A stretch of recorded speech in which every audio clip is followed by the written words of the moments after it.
I notice I have these tears coming out down my face because I had eye surgery 2 days ago, and I'm not crying about anything. I just want you to know.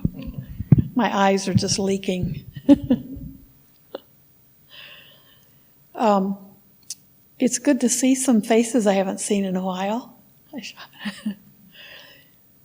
And I was smiling at somebody I thought the last time I was here, last time I talked, last Wednesday, and I thought it was someone, and it turned out it was not the person I thought it was, and I think I freaked the person out because I kept smiling at her. Found out it wasn't it was a totally new person who was here for the first time, so I have to be careful. I wanted to ask, how many of you were at Bhante Yuttadamo's workshop, the one-day retreat that we had? Todd? And me? Anybody else? Oh, it's good. Is whole retreat on the recorded? Did we record that whole retreat? Oh, okay. It's worth listening to. But he said something that I really keep thinking about.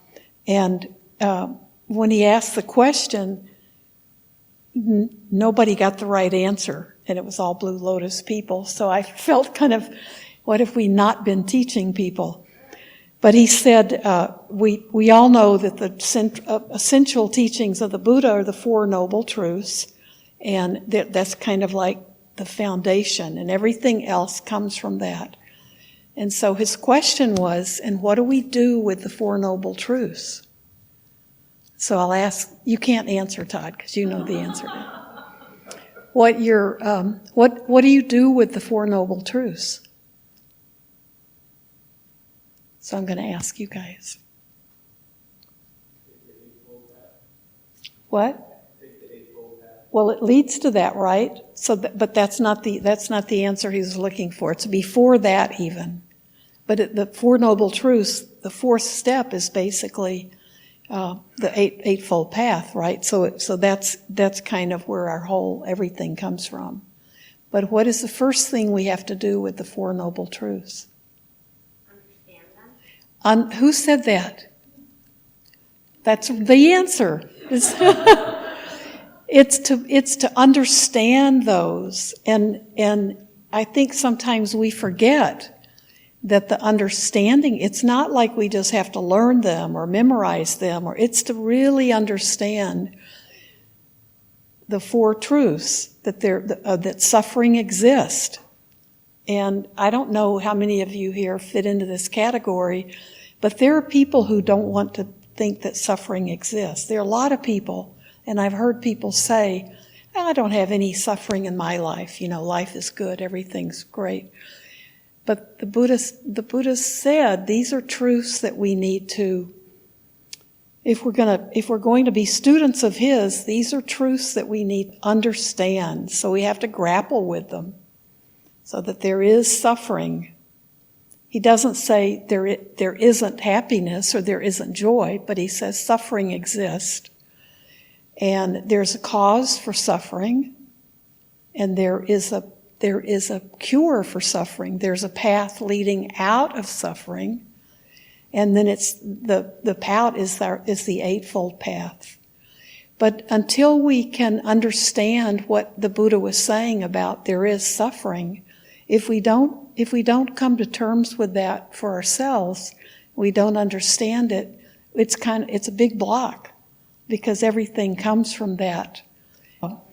The reasons we suffer and what the causes of our suffering are, and how we can quit suffering altogether. And the difference between pain and suffering. And what do we do with the Eightfold Path? What is that? How is that helping us? So understanding, and for that workshop, we had about 8 people, about 8 different answers, and finally somebody said, understand it, and that was it. So thank you for getting it so quickly. So when I was thinking, because I thought, well, we're failures as teachers because we didn't teach, but we often say understanding the Four Nobles. But I think we don't think like that all the time. But there, we can't go out and start saying, well, I'm going to start suffering so I can understand these. We have to understand it with our own experience. We have to understand it from the life we've already lived, and see the things that happen to us, to people in our families, to our friends, the things we're experiencing in the world today, and we have to recognize what of that is actually what we would call suffering or dissatisfaction. Now everybody wants to. It's better to just say dukkha. So dukkha is the Pali word, and it's anguish. So it depends on the translator you listen to. It's either translated as suffering or anguish or dissatisfaction or irritation or what are some of the other ones? There are a couple of other. Discontent. And there's one kind of modern one. Distress is one, but stress, just stress. That's the modern one I was trying to think of. So just saying, I'm under a lot of stress. Well, that would be considered that dissatisfaction. That's what dukkha is. It's everything. It's all of that things are not exactly right feeling, from very minor to very profound and deep. But it's in all of our lives. And the Buddha's teaching, that's the reason he went on the search he went on and spent 6 years. He never could find the solution for it for such a long time. And he mastered all the teachers of his day. He mastered their teachings, and they'd all ask him to stick around and be a teacher with them or take over when they died, and he had to keep going. He had to keep looking because he hadn't found the answers to what is this feeling of dissatisfaction? What is this suffering? What causes this like unhappiness this kind of constant not thinking everything's right. So it took him 6 years, and he finally just had to sit down and say, I have to do it myself. And then his teachings all developed from that finding, and he was able to formulate the Four Noble Truths. The interesting thing is, too, that always is amazing to me, that every Buddha that comes has these same revelations. And so there are, 28 Buddhas that have come. And there's one more in this kalpa. Is it a kalpa that we have to finish? One more. There'll be one more Buddha, Maitreya, who comes next. But they always come when all these teachings have been lost in the world. So they basically all have this. They kind of rediscover these essential truths and set that wheel in motion again. And I'm always curious about how they're different teachers and different time periods and different civilizations. And so how do they all manifest these basically the same teachings? It could look really different.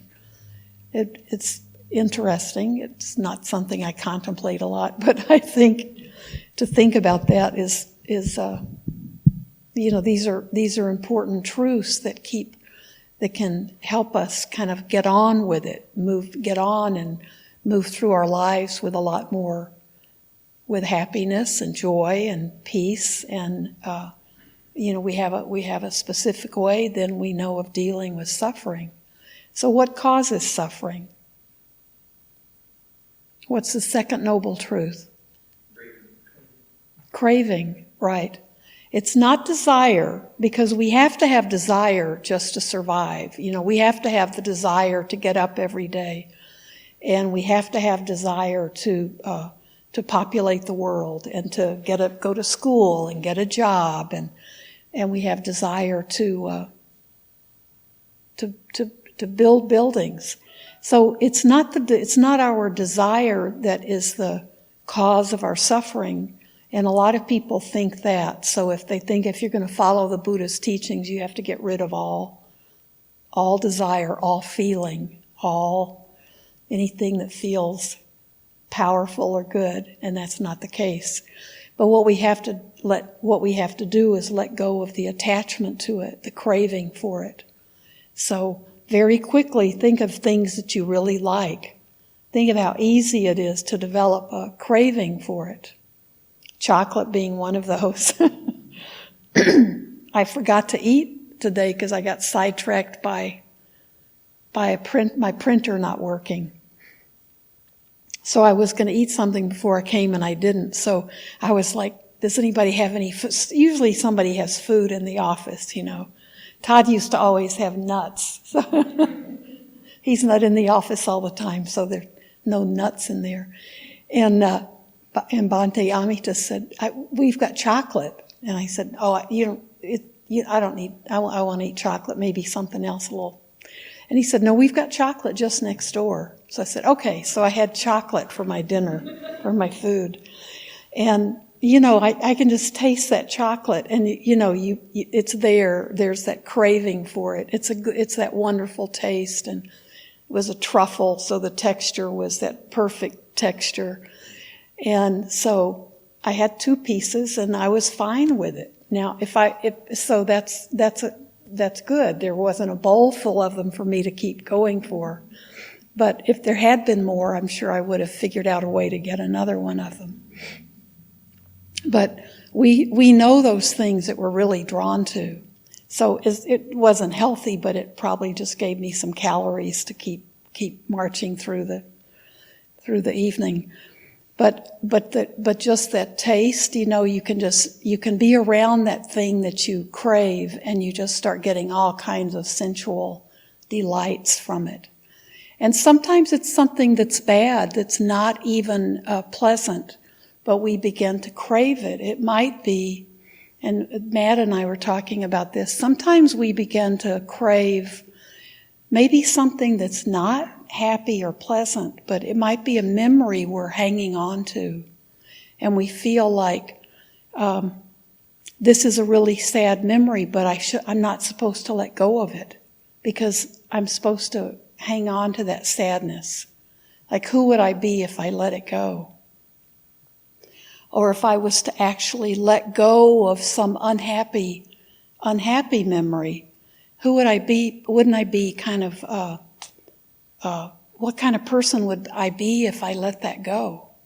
Like, that's almost my obligation to hang on to it. Or we hang on to it because it becomes part of us. Or what we're hanging on to we think needs to be part of us because we're honoring someone else, or the world needs to know that we haven't. It might be like not forgiving someone. We might hang on to a really bad memory because we don't think a person deserves to be forgiven. So we'd rather hang on to the pain of something someone did to us than let it go. And of course we know it's not hurting that person at all, but it can become our identity because it's something, we're still craving it because it feeds something in us. Maybe we think we have to become that person that if you have someone who died in a car crash, you may need to be angry at the person who was driving the other car because it somehow gives you meaning in your life, or it's a way to keep some kind of feeling going when it might be time to let go, move forward in your own life. So the things we crave aren't necessarily the things that taste the best, like chocolate. It could be something that actually causes us pain, and we don't want to let it go. So that's the second. So that it's that craving and that holding on to something, and it's often described as, that feeling of letting go. It's like having an open fist. like letting it just literally letting something go. And so that gesture becomes, that openness is a really important gesture to make. And you think about cultures, like showing that you don't have weapons is a way you greet other people. And so I think sometimes that stuff that we're hanging on to can almost be like a weapon too. So when you think about something that you either love so much that you can't let go of it, like the chocolate, or a person, or a job, or money, or, a 1,000,001 things. Or it's something that you can't let go of it because it's come to identify something for you symbolically that might be painful, but you can't let it go because you feel like you have an obligation not to let it go. You can think of that feeling of how good it feels when you let go of something that you've been holding on to really tightly. And just, you feel, everything kind of smooths out. So what's the third noble truth?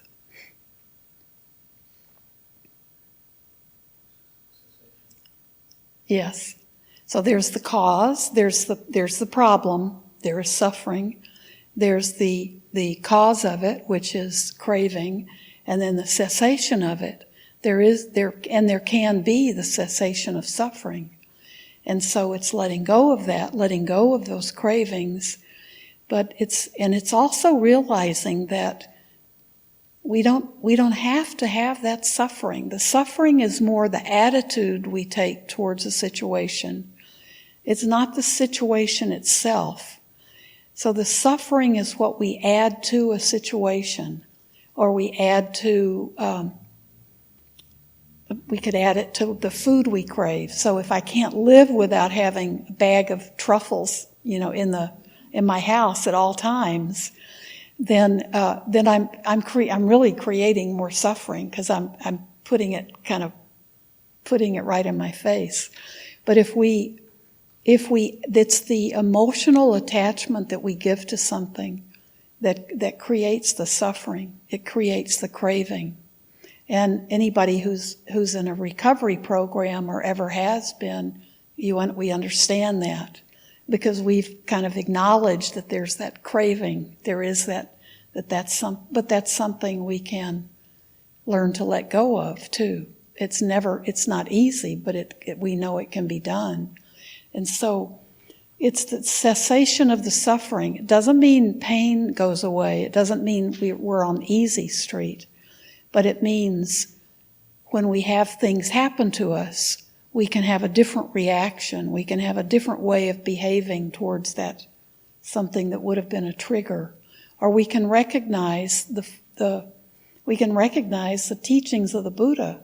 Those things are caused by not seeing the reality of the world, of nature right in front of us. That all things are, what are the three? All things are what? All things that are here in this world. Impermanent. Everything is impermanent. And that there is suffering. That's one of the other truths. And what's the other one? Non-self.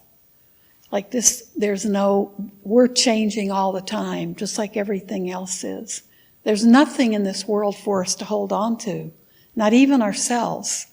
I mean, there's a lot of dead skin between you and yesterday you, right? There's just a trail of death, right? And in the winter, sometimes you can see that. If you take off your socks, you can even see those. So we're never the same. Everything's changing. So and our thoughts change, our mind changes, and hopefully it's for the better. I mean, hopefully we're learning and becoming wiser, but things change. Our minds can slow down on us or go on the blink. But we're changing all the time, and everything else is changing all the time. So even if we wanted to identify just with this me, I'm me, I'm something, we have to let go of that. because even that it's hard to identify what that is.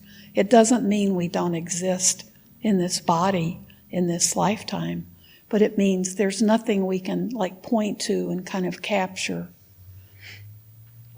It's just like get a photograph of yourself from 10 years ago, and usually it's depressing, right? Because you're so much younger, and the thing that most people see as you get older, you look at a young person who's anybody 20 years younger, you look at a young person and they're going, oh, I've got wrinkles, I'm getting so old, and all I can think of when I see somebody who's young is, you're young because you're beautiful because you're young. You don't have to even do anything. Just being young is beautiful.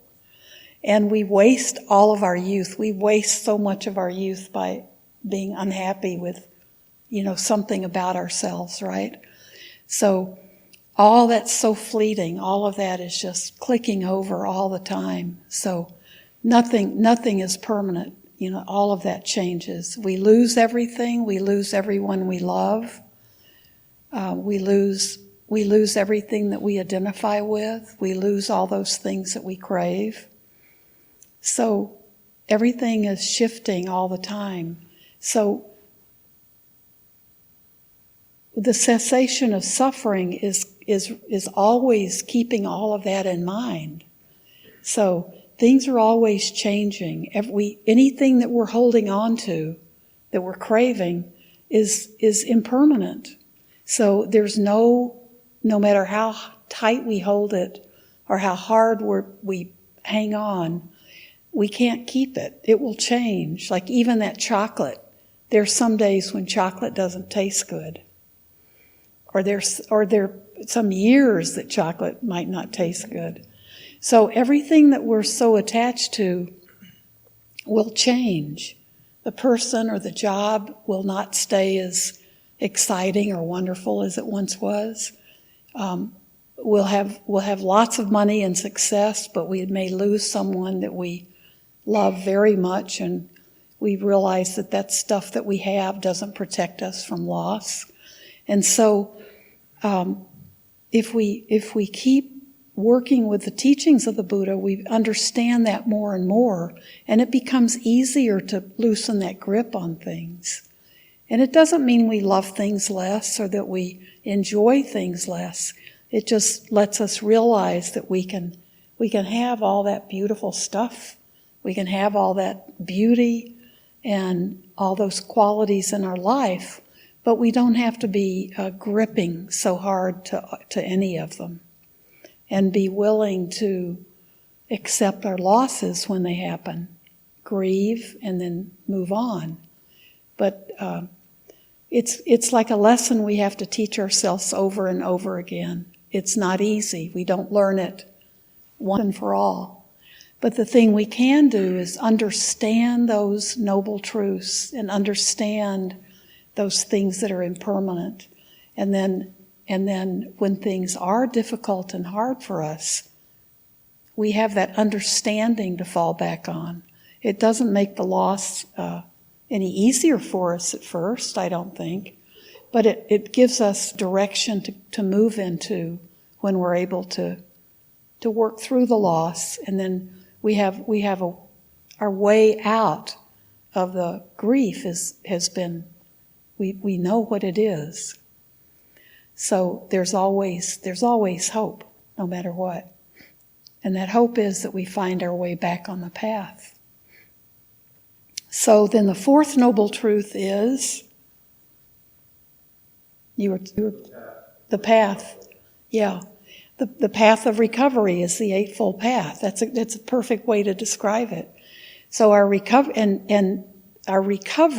from this world of craving and hanging on to things and not in delusion, because most of what we're doing is even the causes of craving. At the root of it, it's delusion. It's just our ignorance that causes us to have that. We don't see and pay enough attention to the world to notice that this is going on for every living being. So the Eightfold Path is something that we can learn how to live that path, and we're always on it.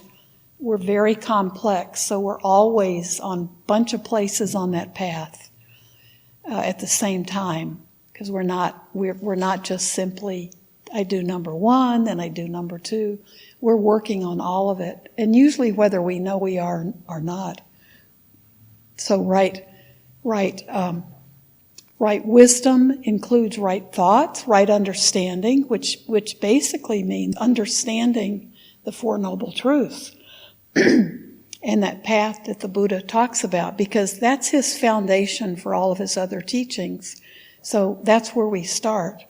And then right thinking, sometimes we call it right intention, or right motivation, or right thinking. And that includes everything we do with kindness, and we do with renunciation, which means that letting go. We try to let go, and also that we do it without harming ourselves or anyone else. So that can be the way we think about everything that we do in the course of a day. Am I doing any harm to myself or anyone else? And is this kind? And is this, am I letting go where I need to let go? That's called renunciation, but I think just letting go is something we can relate to more easily. So that's the wisdom part of that Eightfold Path. And we'll stop there. We can get into the others later. But I know I talk about these things a lot, and we start when we do the precepts talking a lot about it, but it's such a foundational part of understanding all the other teachings of the Buddha. It's good to revisit it all the time. And when you're having difficulties in your life, any kind of challenges, any kind of difficulties, it's good to first look and see, what am I holding on to? Where am I clinging? What am I unwilling to let go of? And it could just be an attitude. It could just be a mental predisposition that maybe you'd be happier if you could let it drop a little bit.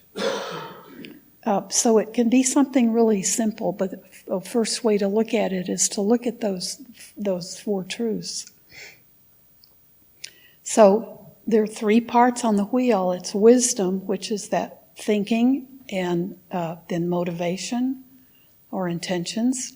And then the others are our sila, or the way our ethical and moral actions, how we treat ourselves and others. And then the third area is talking about our practice, about our mental development. So we'll cover that another time. But thank you